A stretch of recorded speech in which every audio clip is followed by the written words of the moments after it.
Hello बच्चों, कैसे हो। आज के लेक्चर में हम लोग करेंगे introduction of determinant, minors and cofactors of elements of a square matrix. चलिए करते हैं स्टार्ट। डिटर्मिनेंट देखिए, every square matrix can be associated to an expression और a number which is known as its determinant.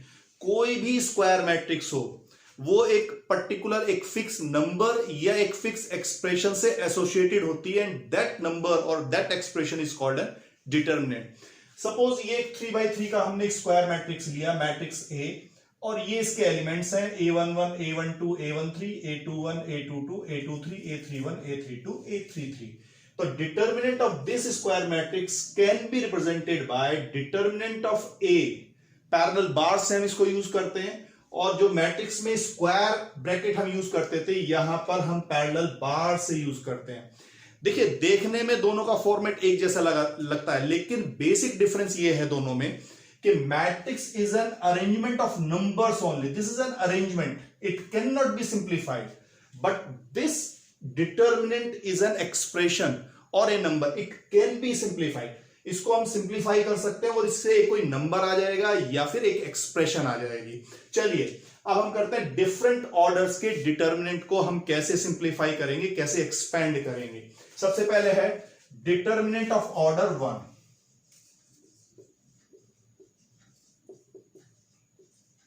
Determinant of order 1। Order 1 का determinant होने का मतलब है कि 1/1 का कोई मैट्रिक्स है और उसका डिटर्मिनेंट है। Suppose A is a matrix और इसमें एक ही एलिमेंट होगा क्योंकि एक रो होगी और एक कॉलम होगा, ठीक है।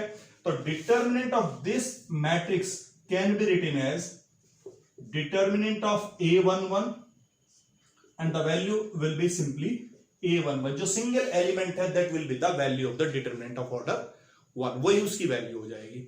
Now determinant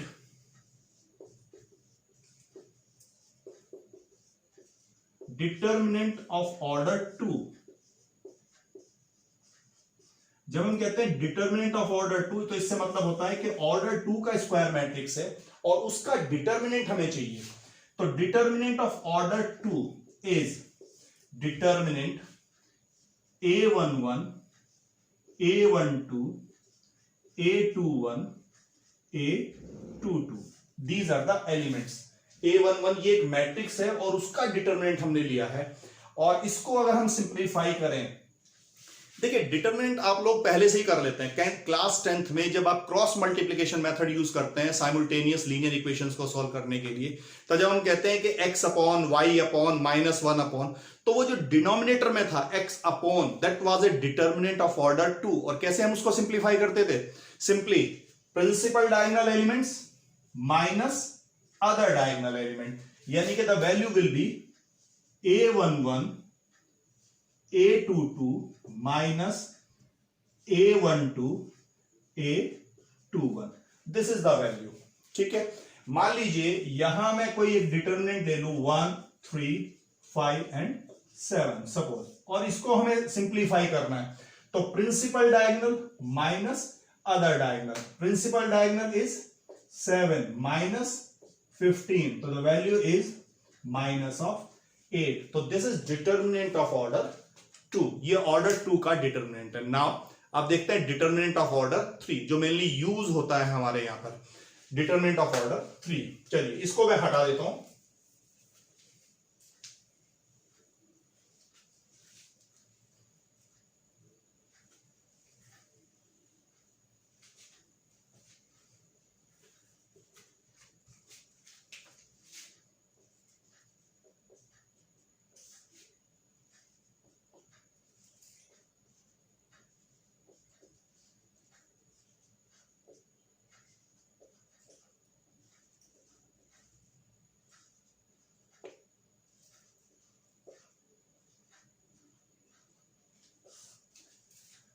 this is determinant of order 3। ये ऑर्डर 3 का डिटर्मिनेंट है, और इट कैन बी एक्सपेंडेड या it can be simplified along any row और अलोंग एनी कॉलम। सपोज मैं फर्स्ट रो के अलोंग इसको एक्सपेंड कर रहा हूं, तो फर्स्ट एलिमेंट a11 और फिर ये रो, जिस रो में ये एलिमेंट है और जिस कॉलम में एलिमेंट है, उसको अगर हम डिलीट कर लें तो जो ऑर्डर 2 का डिटरमिनेंट बचेगा, that is will be in the multiplication A23 A32 into और ये A33। उसी तरीके से सेकेंड एलिमेंट लें A12 और फिर सेकेंड कॉलम और फर्स्ट रो का एलिमेंट है तो इसको डिलीट करेंगे और जो बचेगा डिटरमिनेंट ऑफ ऑर्डर 2 यानी कि A21 A23 A31 A33। और फिर उसी तरीके से थर्ड एलिमेंट लें A13, ये रो और ये कॉलम डिलीट करेंगे तो A21 A22 A31 A32।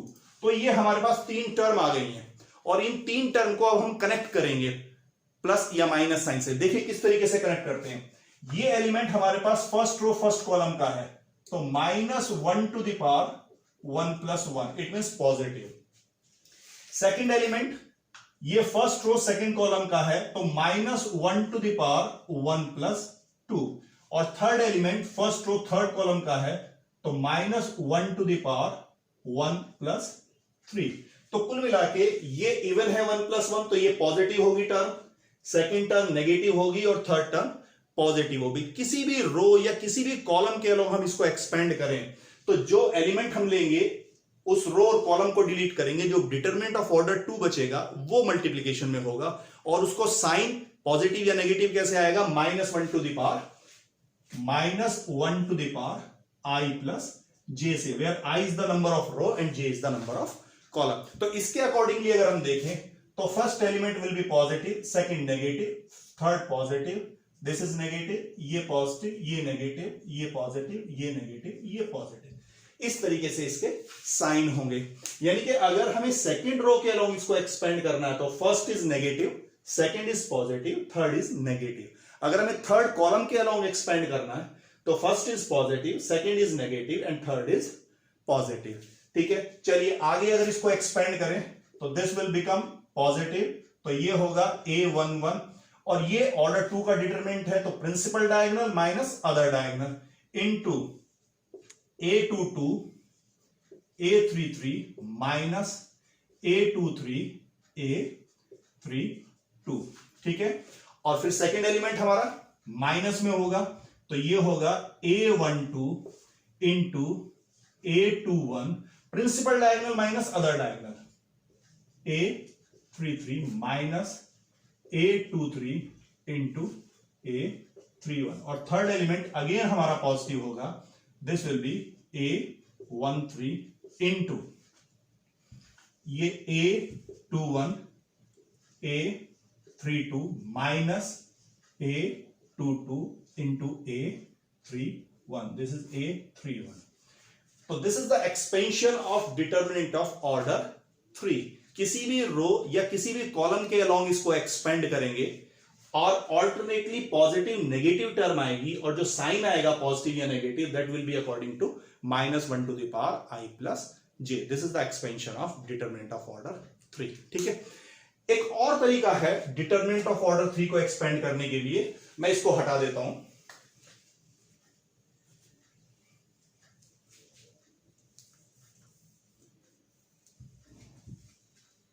And that is called Sarus method. Sarus method.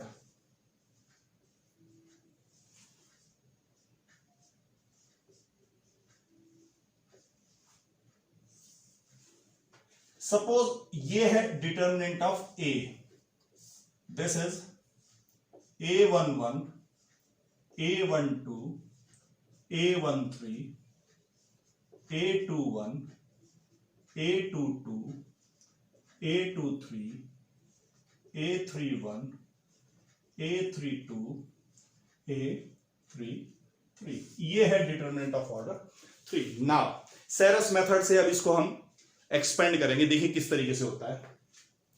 ये जो फर्स्ट कॉलम है इसको हम रिपीट कर देते हैं आगे, A11 A21 A31। ठीक है, अगेन जो सेकंड कॉलम है उसको भी रिपीट कर देते हैं, A12, A22, A32। तो ये हमारे पास एक एक्सटेंडेड डिटर्मिनेंट हुआ। नाउ अब क्या करेंगे, जो पहले डिटर्मिनेंट फर्स्ट डिटर्मिनेंट है हमारा, उसके डायगोनल एलिमेंट्स को मल्टीप्लाई करेंगे। This will be A11, A22, A33, तीनों एलिमेंट को हमने मल्टीप्लाई किया। अब फर्स्ट कॉलम को छोड़ दीजिए और एक कॉलम आगे एक्सटेंड कर लेंगे। अब डिटर्मिनेंट हमारा ये बना है, दिस इज आवर डिटर्मिनेंट। ये सेकंड डिटर्मिनेंट बना,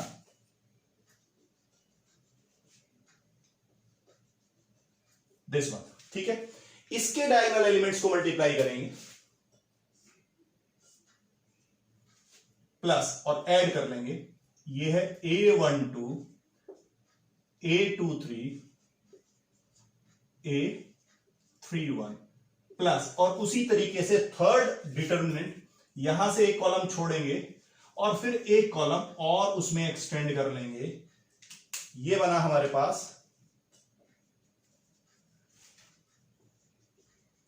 अब डिटर्मिनेंट ये है लास्ट थ्री कॉलम्स के साथ में हमारे पास, और इसके भी डायगोनल एलिमेंट्स को मल्टीप्लाई करेंगे।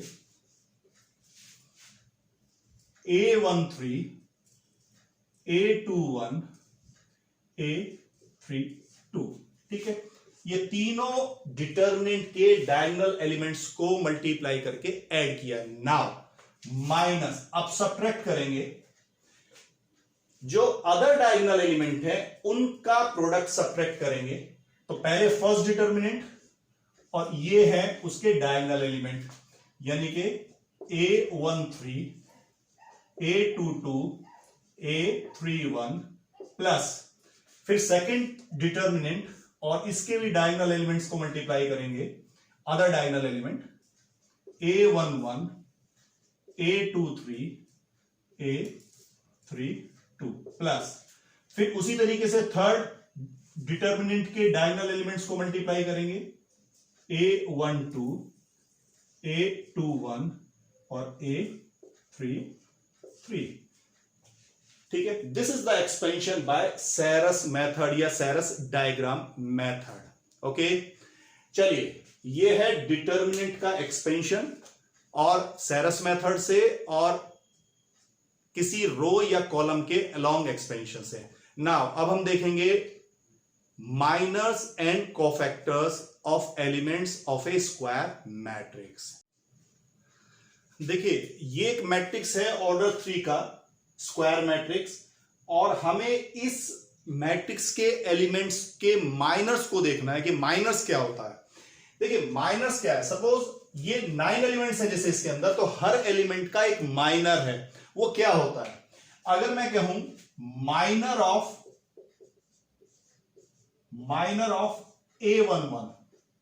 A11 first row first column के एलिमेंट का माइनर, और अगर मैं इसको रिप्रेजेंट करता हूं M11 से, तो that will B minor is a determinant of order 2। अगर ऑर्डर 3 का मैट्रिक्स है तो जिस रो या कॉलम में वो एलिमेंट है उस रो और कॉलम को अगर हम डिलीट कर लें तो जो ऑर्डर 2 का डिटर्मिनेंट बचेगा दैट इज द माइनर, वो उसका माइनर हुआ।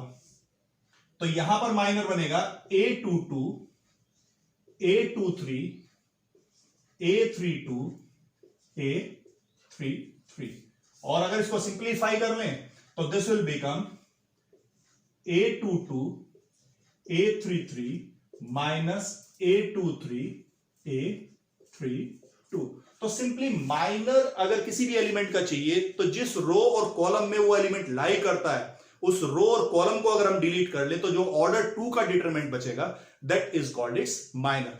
और देखते हैं, सपोज हमें चाहिए माइनर ऑफ, सपोज A22 चाहिए, चलो माइनर ऑफ A22, इसको हम M22 से रिप्रेजेंट करेंगे and this will be a determinant.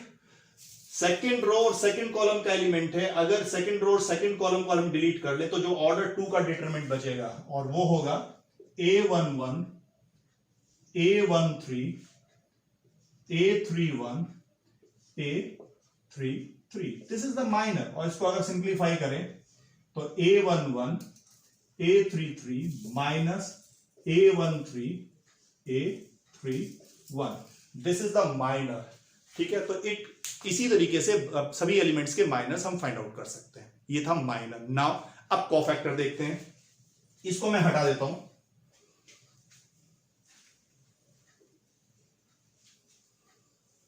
Cofactors, cofactor actually, suppose cofactor of AIJ, ith row jth column का हमें कोफैक्टर के एलिमेंट का कोफैक्टर चाहिए, तो दैट विल बी, अगर इसको हम CIJ से रिप्रेजेंट करें तो that will be -1 to the power I plus J MIJ। अगर ith रो jth कॉलम के एलिमेंट का माइनर लें और उसके साथ साइन इंक्लूड कर लें, साइन कैसे, -1 to the power I plus J अगर हम इंक्लूड कर लें तो वो बन जाएगा कोफैक्टर। माइनर में हमने साइन को कंसीडर नहीं किया था, हमने सिंपली क्या किया, रोज और कॉलम्स को डिलीट किया जिसमें एलिमेंट लाई करता था, और जो ऑर्डर 2 का डिटरमिनेंट बचा था वो हमारा माइनर था। कोफैक्टर में हम उस साइन को भी इंक्लूड कर लेंगे। जैसे मान लीजिए अगर मुझे चाहिए कोफैक्टर ऑफ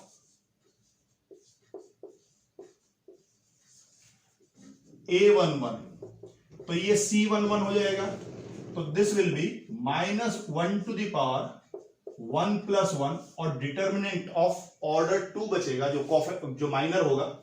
ये रो और ये कॉलम डिलीट कर लिया, तो ये बचा A22 A23 A32 A33। तो ये हमारे पास हुआ, ये तो पॉजिटिव हो जाएगा, और ये फिर सिंप्लीफाई करें तो A22 A33 minus A23 A33, ठीक है, A32। ये है कोफैक्टर। तो इस पर्टिकुलर केस में कोफैक्टर और माइनस सेम है, क्योंकि अगर ये साइन सेम रहेगा तो कोफैक्टर और माइनस सेम रह जाएगा। अगर ये पॉजिटिव हो गया, I plus J is positive, तो माइनर और कोफैक्टर सेम। इसका मतलब ये हुआ कि जैसे फर्स्ट एलिमेंट हमारा पॉजिटिव होता है, second negative, third positive, fourth ये फिर negative positive negative positive negative positive, alternately positive negative होते हैं। तो 5 एलिमेंट के साइन पॉजिटिव हैं, उनमें माइनर और कोफैक्टर सेम रहेंगे, और 4 में उनके साइन अलग रहेंगे। कि जैसे अगर मैं कोफैक्टर ऑफ A23 लेता हूं, तो दिस विल बी C23, और इसको हम लिखेंगे -1 टू द पावर 2 + 3, ये हमारा नेगेटिव हो जाएगा, और फिर इसका माइनर आएगा। माइनर, ये रो और ये कॉलम डिलीट कर लें तो A11 A12, second column, second row, third column delete किया हमने, A11 A12 A31 और A32। तो दिस विल बिकम, ये नेगेटिव होगा, और ये A11 A32 minus A12 A31, ठीक है। तो इस पर्टिकुलर केस में जो कोफैक्टर है वो माइनर का माइनस टाइम्स है, यानी कि हम लिखेंगे C23 equal to minus M23। It depend the sum of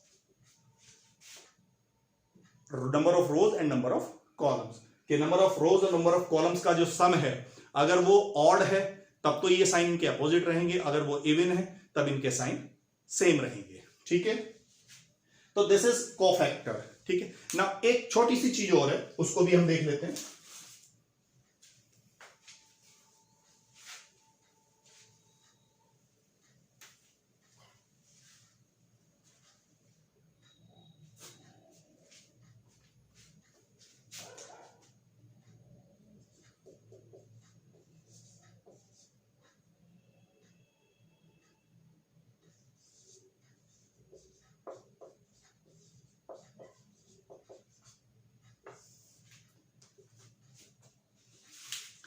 Now, singular matrix.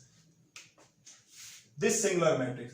A matrix is said to be singular if its determinant is 0. Suppose this is the matrix, and if its determinant is 0, the matrix is said to be singular matrix. If determinant of A is not equal to 0, so matrix is called non-singular. This is non-singular matrix. आज का video आपको कैसा लगा comment box में लिखकर जरूर बताइए. अगर आप चैनल पर नए हैं तो चैनल को सब्सक्राइब जरूर करें और बेल बटन भी दबाएं. नेक्स्ट वीडियो में हम डिटर्मिनेंट की प्रॉपर्टीज और उसकी प्रॉब्लम्स को लेकर फिर मिलेंगे. Thank you.